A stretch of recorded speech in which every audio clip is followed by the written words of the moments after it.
બોલો કૃષ્ણ કનૈયા કી જય। આપણે અહીંયા કોઈ નાસ્તો કરાવે છે, ચા પાણી પીવડાવે છે અને પોતાનો જે જન્મદિવસ ઉજવે છે અને ત્યારે આપણે બધા એને ખાવા પીવા માટે આપણે ભેગા થાય છીએ, પણ જ્યારે એનો થેન્ક્સનો જ્યારે સમય આવે ત્યારે આપણે ભાગી જઈએ, આ યોગ્ય નથી। એટલે જે લોકો બધાને વિનંતી કરું છું કે જ્યારે આભાર વિધિ થઈ જાય પછી જ જાય, ખાસ વિનંતી છે કે આભાર વિધિ પતી જાય પછી જ જાય। ભાઈ આજે હરીશભાઈએ એના જન્મદિવસ નિમિત્તે ખાસ ગરમા ગરમ ઇડલી સંભાર ને ચટણીનું આયોજન કર્યું અને બાપુને એને કીધું બાપુ આવો ગરમા ગરમ લઈ આવો, બાપુ ખાસ એના માટે લઈ આવ્યા અને ઉપરથી ગરમા ગરમ ચા પીવા એના માટે ફોટ હરીશભાઈની એક નાની એવી વાત છે। હરીશભાઈની એક નાની એવી વાત છે।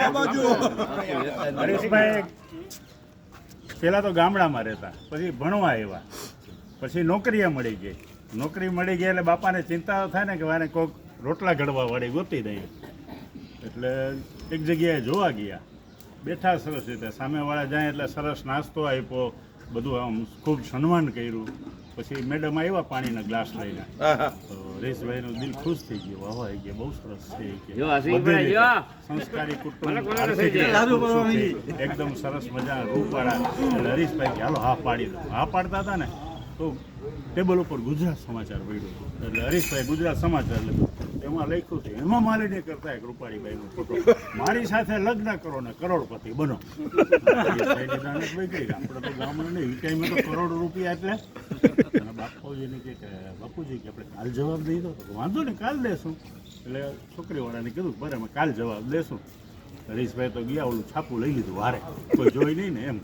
પછી એમાં જો લખ્યું હતું કે આ ફોન નંબર ને આ હોટલમાં મળશે, એટલે હરીશભાઈ તો ગયા મળવા, 7,000નો સૂટ લીધો, 3,000નો ડ્રેસ આપ્યો, 4,500 સ્કેચરના શૂઝ લીધાનો, ગયા મળવા, તો ઓલી તો 5 સ્ટાર હોટલમાં હતી।